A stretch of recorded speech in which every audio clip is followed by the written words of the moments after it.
Thank Malam you Bang Sandi. everybody, selamat malam, selamat malam, selamat malam. Semangat semuanya. Hari ini kita kembali di Sandi Uno TV, ketemu dengan beberapa tokoh-tokoh yang luar biasa. Pertama-tama saya ucapkan selamat untuk Bro Nofrizal Pratama, panggilannya Ijal, dari Gaspack.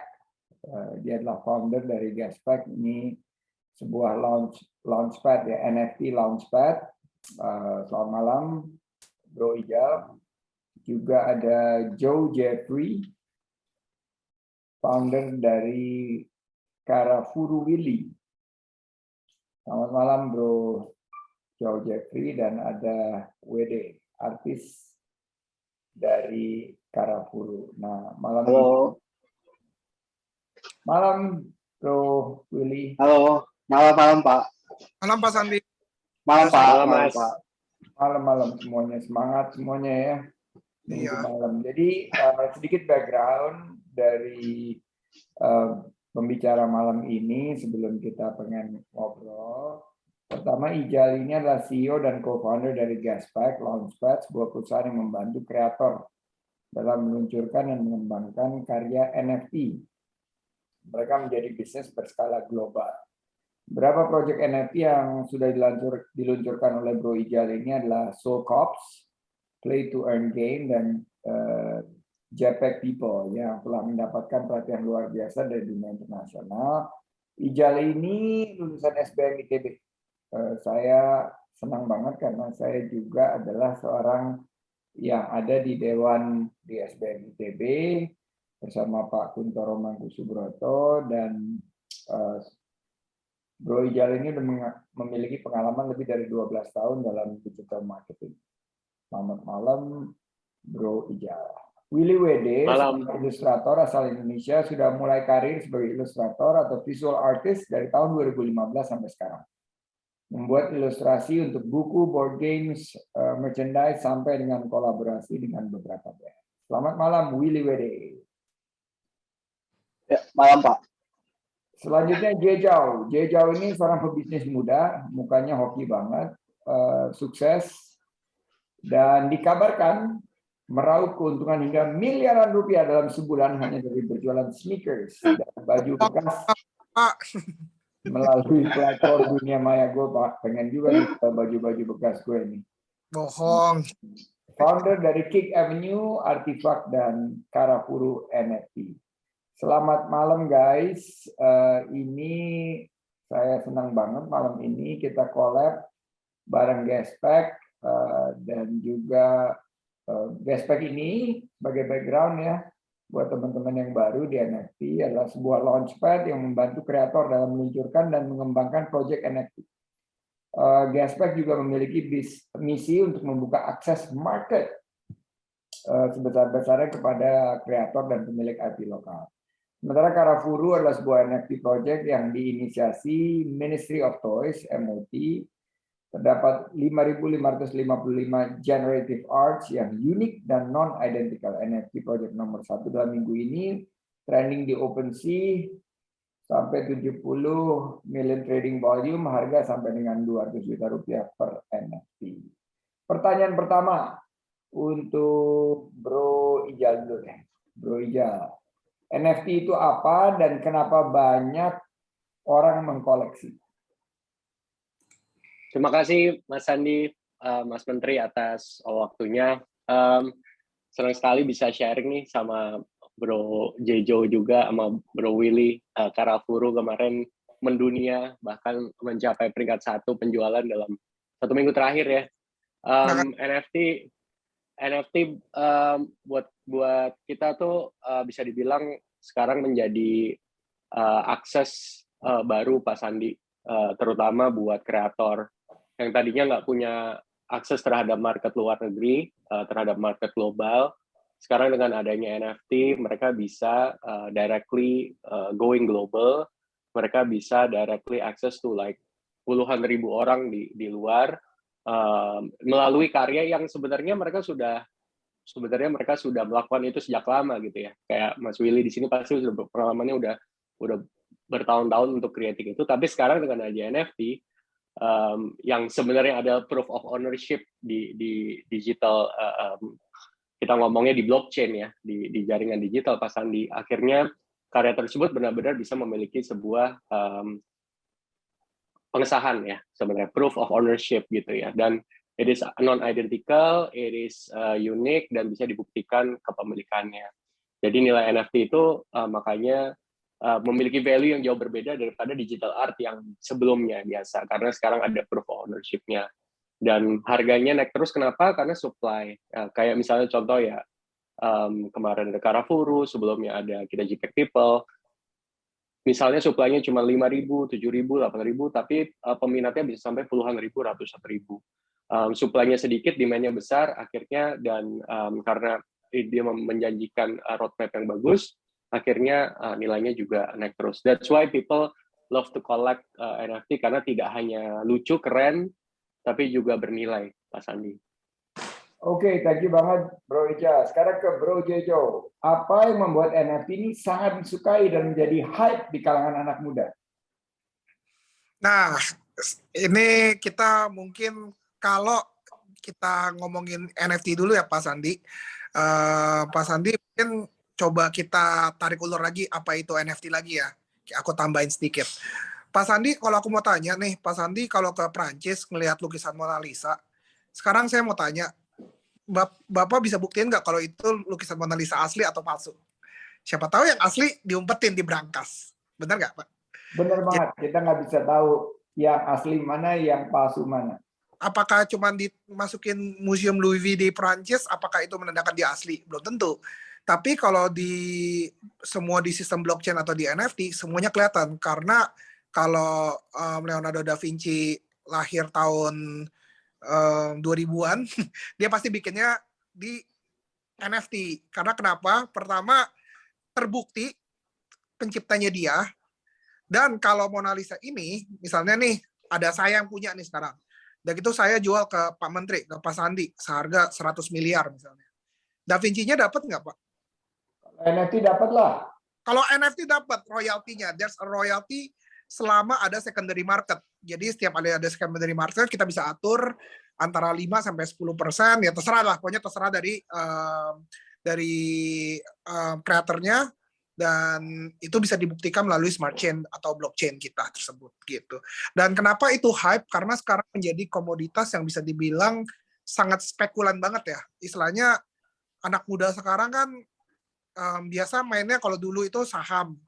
Saham mungkin gainnya nggak sebanyak itulah. Cuman makin lama orang cobain kripto. Kripto kan yang sehari bisa 5-10% atau mungkin bisa 30%.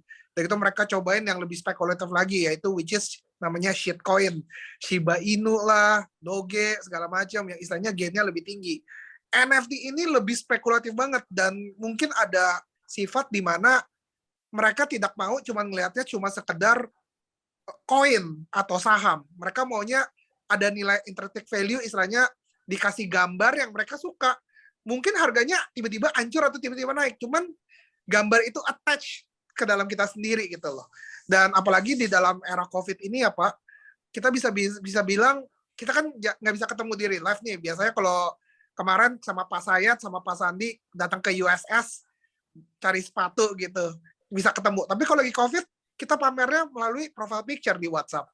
Jadi itu yang dipamerkan hingga akhirnya Twitter sendiri bisa men-setting di mana kalau kamu punya NFT-nya, Bapak punya NFT-nya, Bapak connect ke Twitter, itu dia bisa nge-verify apakah Pak Sandi punya NFT tersebut atau tidak. Kalau dia punya NFT tersebut, display picture-nya berubah jadi hexagon. Gitu, Pak. Oke, aku mulai tambah ngerti walaupun salah fokus karena bajunya Jejal ini salah satu favoritku nih, Karl Malone dari Utah Jazz. Pertanyaan selanjutnya nih untuk Bro Ijal sama Bro Jejal, bisa diberikan contoh nggak nih project NFT dari Indonesia yang udah sukses? Bro Ijal dulu. Tahun lalu Pak Sandi ada namanya Superlative Secret Society, Pak Sandi. Mungkin udah pernah dengar ya. Dia sukses berjualan 11.000, kalau nggak salah 11.000 NFT, artisnya asal Indonesia, namanya Arfi Caksana.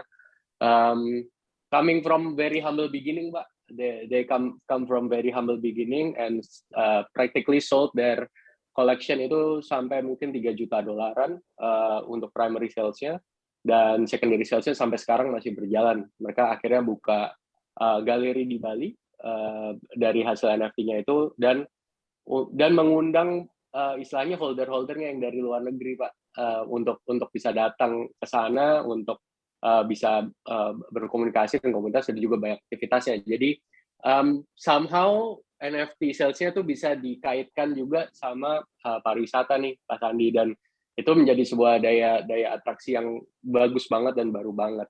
Kemarin juga kita barusan jualan namanya JPEG People yang tadi Pak Sandi sempat mention.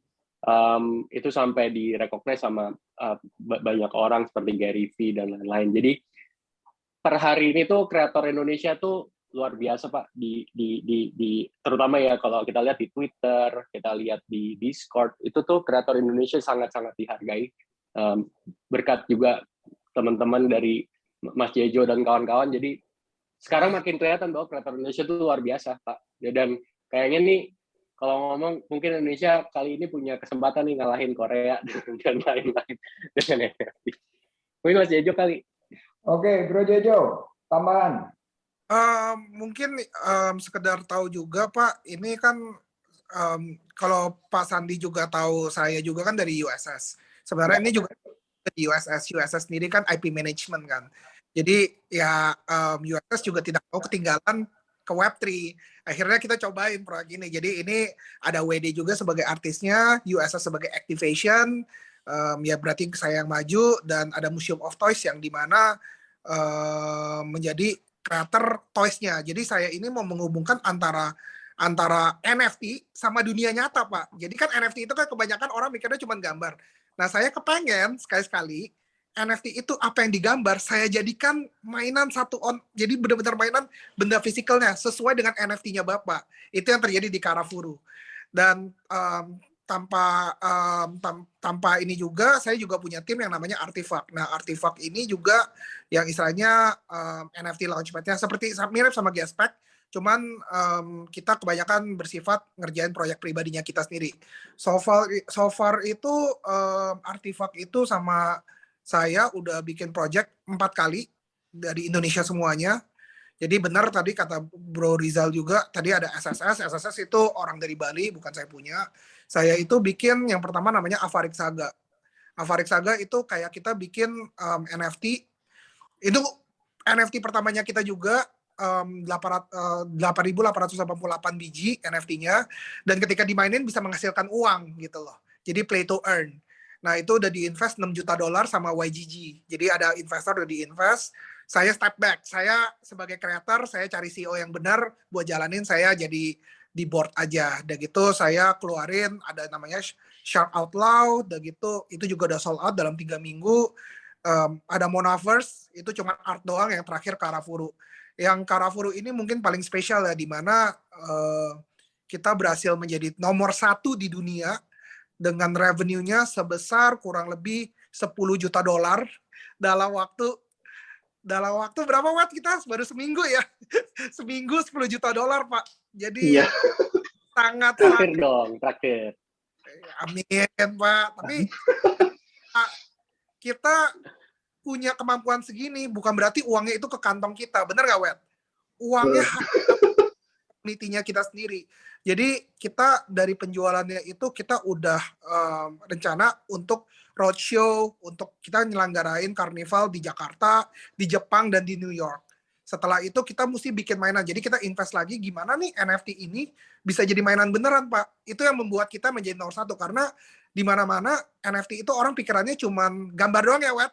Gambar, ya, cuma gambar doang. Gambar doang, cuma ditampilin. Nah, kita bisa bikin ini menjadi kenyataan. Dibantu juga sama tim kita juga dari Artifact, MOT, USS, sama WLWD juga. Dan ya mungkin semua ini nggak akan terjadi kalau kita semua nggak saling support satu sama lain, Pak. Gitu. Maksudnya terima kasih juga ada Gaspec juga yang bikin kita saling ngidup-ngidupin. Kita kompetisi, tapi kompetisi senang kita. Benar nggak, Pak? Ya. Emang mungkin NFT Launchpad cuma baru 2, Pak Menteri. Cuman Artifak sama gengnya kita sama gengnya Gaspek. Dan kita berdua sama-sama selalu bikin project yang bagus gitu. Jadi friendly competition ya. Nah ini Pasti. Iya, Pak. buat WD sama Jejau nih, bisa ceritain nggak Karafuru, terus kapan, kenapa dimulai, dan kisahnya tuh dimulainya seperti apa sampai titik sekarang sudah mencapai kesuksesan. Oke, WD boleh cerita dulu gimana ketemu saya, gimana? Kasih dia panggung dulu. Silakan, Gimana ya? Awal ketemu sebenarnya aku diajak ketemuannya sama yang punya MOT duluan. Museum of Toys. Ya.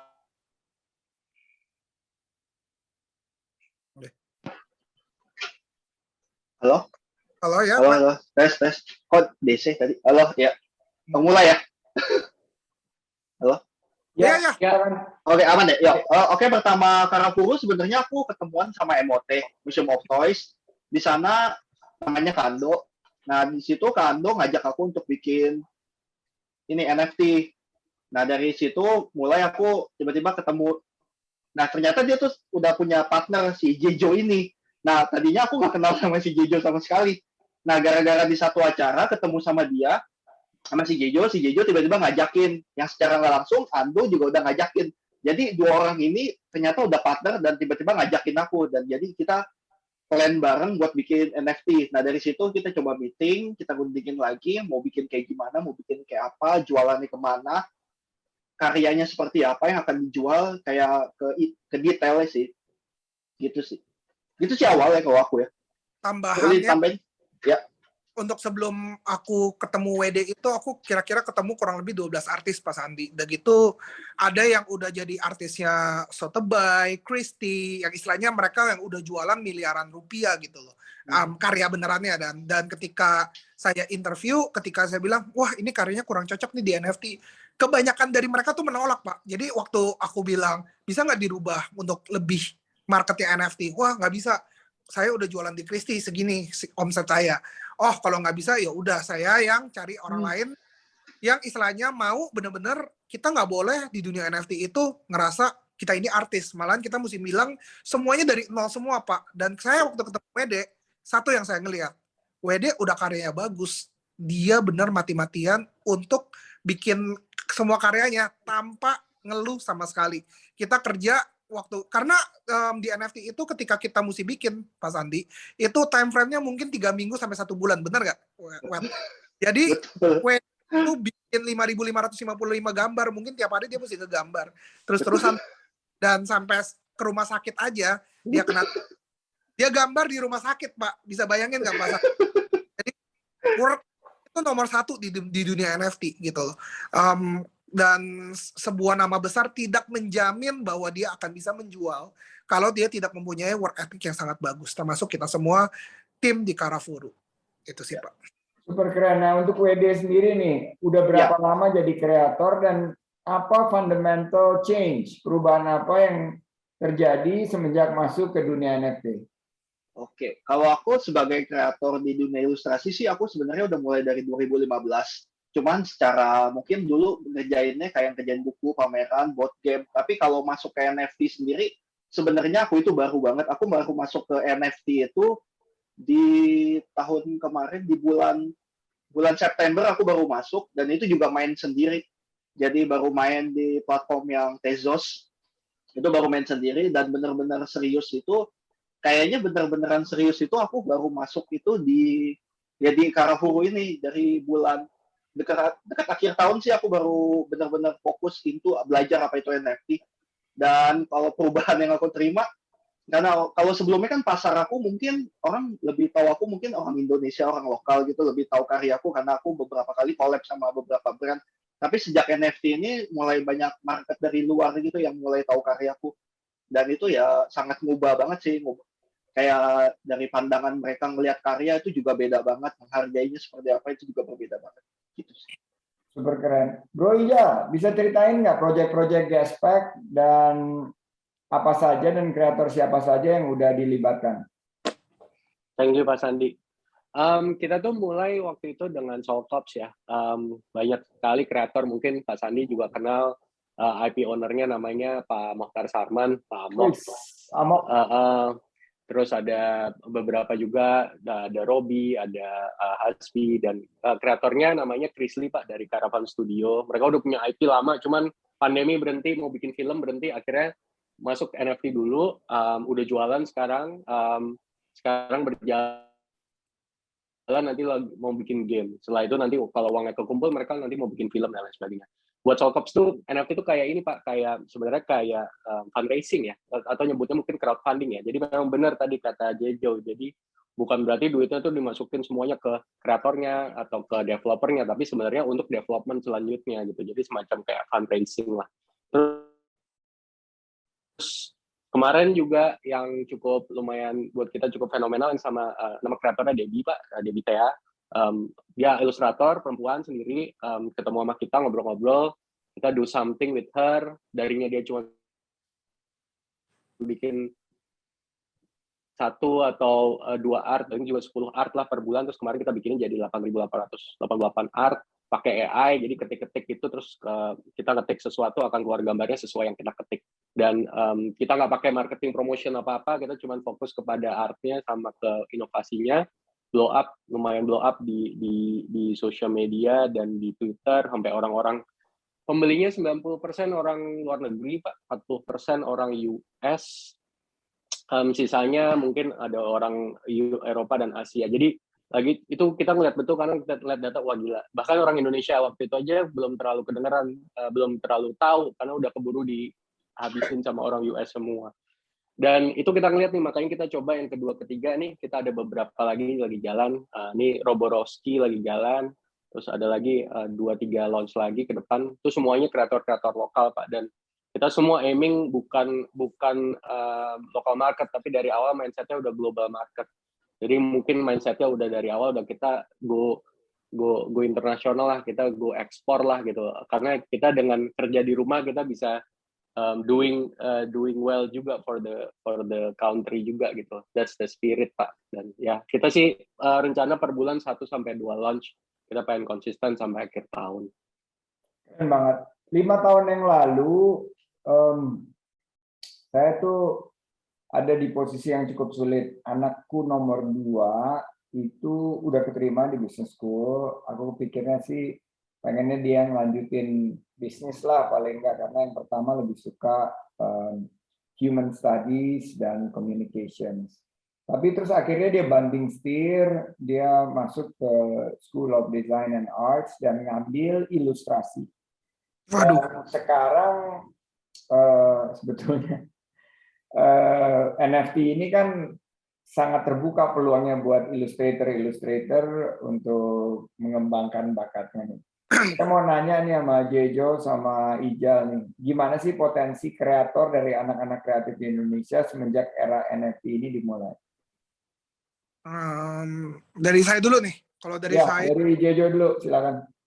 Kalau dari saya itu bikin NFT kesannya kan kayak tadi Mas Rizal juga bilang sold out gitu, dan gitu kayak saya Karafuru bisa achieve kurang lebih $10 juta kayak gitu.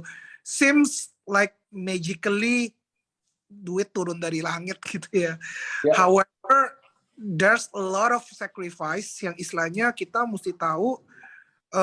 Market kita ini belum market Indonesia Pak Sandi, itu yang kekurangannya kita, karena belum tentu orang yang tadi makanya kan dari Bro Rizal sendiri aja marketnya 90% tuh orang luar. Karena kenapa? Orang Indonesia belum tentu mau membeli barang kita. Satu gambar bisa dihargain 7 juta sampai 10 juta. Left alone 200 juta. Karafuru kan bisa berhasil satu gambarnya laku 200 juta kan. Sampai yang paling tingginya itu yang sudah terbeli itu 100 Ethereum, berarti kurang lebih satu gambar Karafuru sudah berhasil, ada satunya yang paling rare itu terjual 4 miliar rupiah. Dan the market I think really small di Indonesia, dan dari kita sendiri kita mesti mengimbangin bagaimana kita ini bisa mencari ilustrator yang diminatin sama warga luar gitu loh, especially Amerika, China, sama Jepang. Itu 3 market yang Karafuru punya besar sekali gitu. Paling yang nomor 4-nya Singapura Pak. Jadi makanya yang waktu pertama sebelum aku ketemu Willy Wede, aku nge-curate dulu kan Pak. Many illustrator came to us, udah gitu present, udah gitu aku bilang, Pak ini saya mesti rubah dikit dan saya mau ngelihat dia gimana bikin base-nya, bikin apanya. Kalau aku ngelihat kayaknya kurang cocok ya, itu aku langsung skip sih. Jadi emang bener-bener ngekurasi. Jadi kalaupun kita ada ketemu 20 artis, mungkin yang bisa saya ambil cuma satu. Makanya mungkin itu bisa dilanjutkan sama Bro Rizal. Nggak semua NFT itu bisa gampang terjual habis dan nggak bisa dan belum tentu juga dengan nama besar, artis yang udah punya nama besar juga belum tentu bisa bisa menjual seluruhnya, apalagi level on secondary market yang bisa sampai ber-MM. Mungkin Bro Rizal bisa lanjut. Iya, benar. Benar Pak. Jadi nomor satu benar tuh, di Indonesia itu problem utamanya mungkin kalau dari sisi awareness sama tren udah lumayan ya. Kemarin gara-gara ada Gozali, terus ada Karafuru, itu orang-orang udah mulai tertarik Pak. Cuman ada beberapa hal. Satu mungkin juga dari buying purchasing power, itu juga. Yang kedua adalah kemudahan untuk membeli. Nah sekarang itu untuk membeli masih harus menggunakan mata uang, salah satunya Ethereum atau Tezos atau apa. Jadi orang masih agak punya gap lah di situ. Tapi kelihatannya itu makin lama di tahun ini adopsinya makin lama harusnya makin baik. Tapi memang yang kedua nih yang kita lihat, memang being a creator itu di NFT itu juga tough banget gitu ya. Karena persaingannya luar biasa. Kita bersaing dengan ratusan project ya. Di seluruh dunia setiap hari ada launch baru gitu ya, 10-20 launch setiap hari. Banyak juga yang scam Pak, banyak juga yang nggak jelas gitu. Nah jadi kita ini orang-orang kayak Gaspek, teman-teman dari Artifak tuh memastikan karya yang ditampilkan tuh kualitasnya bagus dan proyeknya nggak asal-asalan. Nah jadi memang kalau mau pengkarya baru atau kreator baru, saran kita tuh masuk dulu ke komunitas, mungkin masuk dulu ke Discord, main Twitter dulu, bikin karya-karya yang simple dulu, yang orang gampang terima dengan harga yang murah dulu. Cari kolektor, cari nama di situ, dan mungkin nanti ya mungkin bisa dibantu sama orang-orang kayak kita gitu ya. Memang kerjaannya Launchpad kayak Gaspek sama kayak Artifak adalah nih kreator-kreator nih, kalian kan pusing ngurusin itu sendiri, yuk gue bantuin gitu. Tapi balik lagi karena marketnya itu masih tough, jadi kita seleksinya juga susah. Tapi Pak kita percaya Pak, the next millionaire will be from creators sih Pak, in the next decade Pak. Jadi we believe in that. Kelihatan nih dari sekarang belum kelihatan. So yeah, the next millionaire will come from creator. Jadi anaknya Pak Sandi, sukses. Oh, WD udah ya, udah jadi. WD udah pamer sekarang. Anaknya Pak Sandi, hajar Pak, lanjutin Pak. Kalau bisa ditekunin terus, karena itu kayaknya the next big thing. Oh, dengerin Amira, bahwa the next big thing itu kreator-kreator Indonesia kayak Willy WD bakal jadi milenial. Paling nggak investasi papa di pendidikan kamu yang super mahal itu bisa balik modal lah. Nah, untuk Willy WD sendiri apa nih yang bisa dilakukan untuk kreator di Indonesia agar dapat memulai NFT? Apa yang bisa dilakukan nih, Bro Willy WD? Wah, si Willy out. Oh, out. Ya udah aku yang lagi. Dia lagi create kali ini sesuatu. Ini ada nih. Enggak. Tadi DC nih, aku tiba-tiba. Kenapa? Sorry. Jadi, gimana supaya caranya ilustrator itu menekuni dunia NFT? Coba kalau dari kamu tuh saran-sarannya tuh apa? Ilustrator tekun di dunia NFT? Iya. Kalau menurut aku sih satu ya, kenapa tekun itu sebenarnya sama kayak berkarya aja sih. Satu, jadi diri sendiri udah pasti. Dan tapi kita harus siap menerima juga kayak pasar tuh seperti apa. Jadi nggak bisa terlalu gimana sih istilahnya kayak idealis sampai kayak gimana gitu, yang kayak karya kayak begini pokoknya gue mau yang kayak begini tuh laku di NFT kayak gitu. Menurut aku sih nggak bisa juga, kita harus lihat juga dan kita sesuai nama pasar kita gitu loh. Kalau menurut aku gitu sih, terus bikin sesuatu yang beda sih, kalau bisa yang beda dan unik gitu, beda dan unik kayak, dan intinya jadi diri sendiri aja dan terus tekun. Dan ini kan komunitas ya, menurut aku ini komunitas. Nah, ilustrator itu banyak banget yang kayak sebenarnya kayak males bersosial gitu, kayak cuma gambar doang mungkin. Nah, karena ini komunitas, menurut aku selain kalian gambar tuh kalian harus bersosial juga, entah di Twitter, Discord dan lain-lain, ngobrol sama sesama kreator, bukan kreator doang, sama kolektor dan lain-lain. Karena ini bukan cuma jualan gambar, tapi kalian bersosial gitu loh, intinya gitu sih kalau menurut aku ya. Kuncinya silaturahim ya. Oke, what's next for Karafuru nih, Jojo?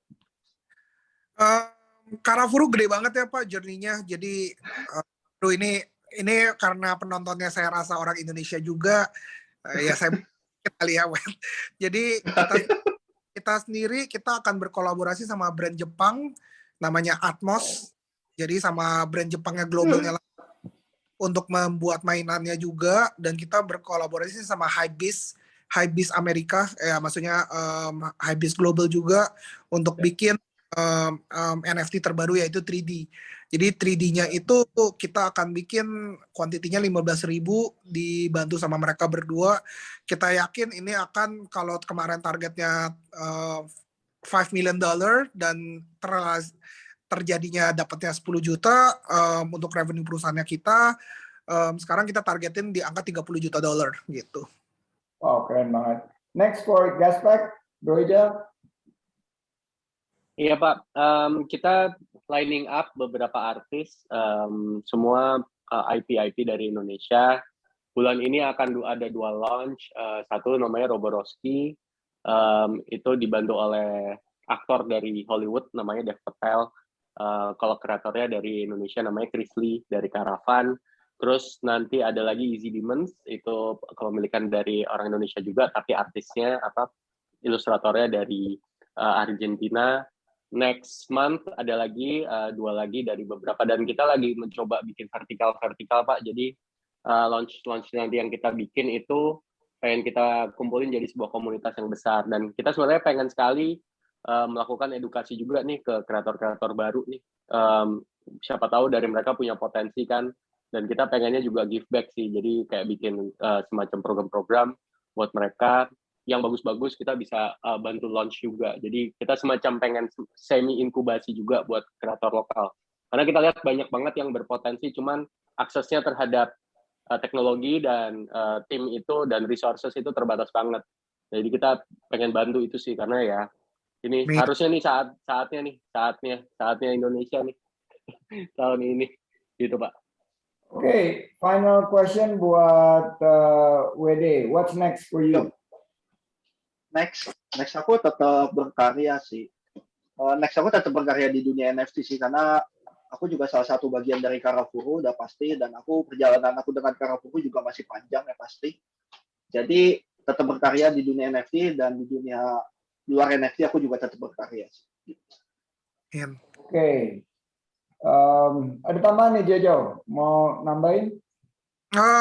Kalau saya bisa kasih 1-2 patah terakhir, saya cuma mau bilang Indonesia diberi anugerah sebanyak-banyaknya untuk berkreatif dan berkreasi, dan bisa dibilang kita punya sumber narak kreatifnya kita tuh besar banget. Makanya bisa dibilang orang Indonesia yang bikin NFT dan sukses untuk sold out itu udah lumayan banyak di Indonesia dibandingin dari negara-negara lainnya seperti China, Singapura. Itu malah mereka kurang kreatif dan kurang berhasil. Kalah. Ya. Perlu banget digairahkan oleh bantuan pemerintah untuk dibantu gitu loh. Maksudnya jangan sampai ketika ini kan kita kan kenapa NFT ini bisa sesukses ini, karena ini kita Web3 ya Pak, istilahnya from community to community nih. Jadi yang dimana belum ada IP besar yang masuk. Nah ketika nih misalnya amit-amit Marvel masuk, Pokemon, Capcom masuk, Pokemon masuk, kita pasti semua dibantai gitu loh. Maksudnya mereka yang udah the real IP champion kan. Nah, makanya untuk sekarang mereka masuk, karena kan mereka kompetisi gede juga pasti masuknya perlahan-lahan, nggak bisa langsung masuk step masuk seenaknya. Ya, tapi kan Nike udah masuk, Adidas udah masuk. Kemarin Tokopedia baru ngobrol ke saya juga, mereka juga mau masuk. Kepengennya sebelum this giant masuk, kita sendiri juga bisa disupport untuk bisa ngembangin artis-artis yang istilahnya mereka mau masuk tapi mereka kebingungan. Jadi hopefully Artifact sama Gaspek bisa menjadi salah satu platform yang bisa ngembangin ribuan artis Indonesia untuk bisa masuk ke dunia NFT. Itu aja dari saya. Keren, super keren, dan Indonesia ini super kreatif, super inovatif, dan imajinatif ya. Kita lihat talenta-talenta terbaik kita, kreator-kreator kita, ilustrator kita memang kelasnya udah kelas dunia, dan ini mensinyalkan kebangkitan ekonomi kita dan terbuka peluang usaha dan lapangan kerja bagi mungkin anak-anak muda, generasi milenial dan generasi Z untuk masuk dan mengembangkan karya-karya mereka. Yang ketiga adalah pemerintah. Nah, ini kenapa saya ada di sini. Pemerintah mestinya memfasilitasi. Kita nggak boleh langsung datang tiba-tiba gebuk dengan regulasi, tapi kita mengerti dulu marketnya seperti apa, kita bicara sama pelaku industri, Bro Jejo, Bro Ijal, dan Bro Willy Wede dengan harapan ini industrinya terbentuk, lapangan kerjanya tercipta, ekonominya bangkit, nanti pada satu saat ini akan berkontribusi terhadap pembangunan kita. Karena memang ini yang dibutuhkan oleh masyarakat sekarang. Oke, pesan penutup kita adalah mendorong agar kreator dan Web3 startup tetap berkreasi dan selalu mengambil peluang. Jika ada Web3 dan NFT startup yang ingin mendapatkan support, khususnya dari segi pendanaan, bisa menghubungi Emerge dari MDI Venture. Link akan sampaikan di YouTube info di bawah ini. Sukses untuk semua. Thank you Jejo, thank you Willy Wede, dan thank you Bro Ijal. Sampai jumpa di episode berikutnya dari Sandi. Thank you. Thank you, Pak. Thank you, Pak. Thank you, Pak. Terima kasih. Sehat-sehat, take care. Thank you. Bye-bye. Thank you Sarah. Thank you semuanya. Thank you. See you. Thank Bye-bye. you.